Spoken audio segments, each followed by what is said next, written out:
大家好，我係黃奇君。咁我喺6月14號就參加咗早苗 GCE 呢一個嘅上海交流計劃。咁我嘅實習公司係德邦證券股份有限公司咯。咁我覺得喺呢個半月最大嘅得益就係我可以喺呢一個實習經驗裏面學到嘅金融知識啦，同埋佢幫到我更加清楚咁樣知道我第日未來嘅方向應該點樣走。咁另外就當然都唔少得嘅，就係喺呢個團裏面識到嘅唔同嘅朋友啦，唔同領域，唔單止係商業領域嘅，可以係律師領域啦，亦都可以係工程領域方面咧，或者係地產方面嘅朋友都識到啦。咁呢個對我拓展人脈關係咧，都係一個幾好嘅幫助嚟嘅。咁首先講下金融知識嗰方面先啦，即係我自己 career 嗰方面先啦。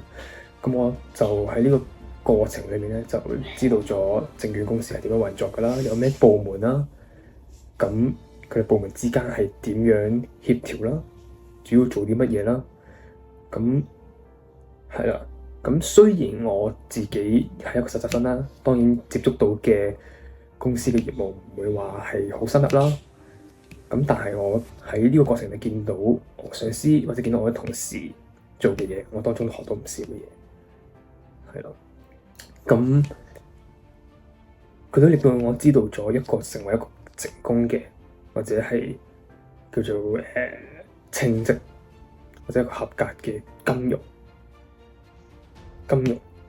嘅人係要有啲咩具備咩特質咯。咁唔單止係要有責任心啦，要有效率做嘅招啦。除咗呢幾樣之外，最重要嘅都係要有靈活隨機應變嘅能力，因為金融上邊其實有好多一啲突發嘅事情要去處理嘅。如果你冇一個強嘅應對能力嘅話咧，冇一個果斷應對同埋靈活應對嘅能力咧，你好容易咧就會失亂，就會失亂智嘅。所以咧喺呢一次咁嘅實習過程咧，佢令我更加認識到有啲咩特質可以令到我成為一個令到我去equip我成為一個更加好、更加第日可以成功嘅一個金融方面、金融領域上面工作嘅專業人士。除咗呢幾樣嘢之外咧，我覺得喺職場上邊我都有唔少嘅見聞啦。咁見到唔同部門之間競爭啊，人事方面嘅即係大家都知道啦，人事方面嘅嘢係複雜啊，咁我都見識唔少啦。咁呢個對我無論係金融，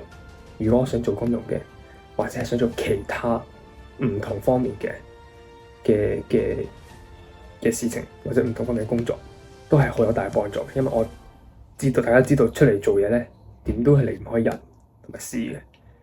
搞好咗人，其實都搞好咗人事，其實已經搞好咗一大半嘅問題㗎啦。咁所以我覺得頭先所講呢兩方面嘅係我喺呢一次實習經驗裏面，喺呢一次交流裏面係最大嘅得益。多謝大家。咁希望我未來都可以繼續參加 GCE 有關嘅交流計劃啦，咁令我更加學多唔同嘅嘢，見識更加多嘅嘢。多謝。